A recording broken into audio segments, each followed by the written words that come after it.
So when you give the results back to people, what are they typically most surprised to learn? We're first and foremost really concerned about health, returning health results. And so we spent a lot of time thinking about, okay, if I'm going to tell you you're genetically high risk for Alzheimer's, how are you going to respond to that? We have all kinds of additional layers of consent. We have, physician videos around it.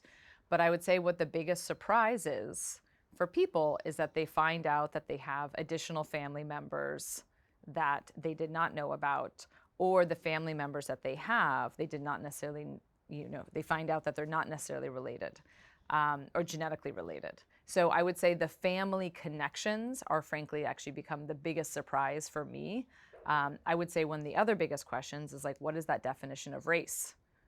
So a lot of people find out that they have African ancestry or they have Jewish ancestry, but they never knew that they had either of those. So then what really is that definition of being Jewish, or what's that definition of being African American? Well, the co-discoverer of DNA was James Watson, and he once told me that he had his human genome mapped, one of the early people, but he said he didn't want to know if he had a predisposition to Awesome. Alzheimer's. Yep.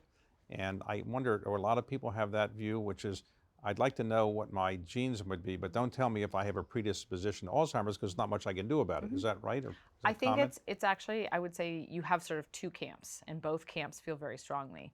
You have a group of people who very much want to know everything about themselves, and they don't necessarily, a report like Alzheimer's doesn't necessarily have clinical utility in the capacity that you're going to have a treatment or you're going to change anything, but it has high personal utility, meaning that those people might decide they create a will, they retire earlier. Or one of the main things that we see people do is they go and they buy long-term care insurance. So what we see is that they take a personal utility and they're actually proactive with that information.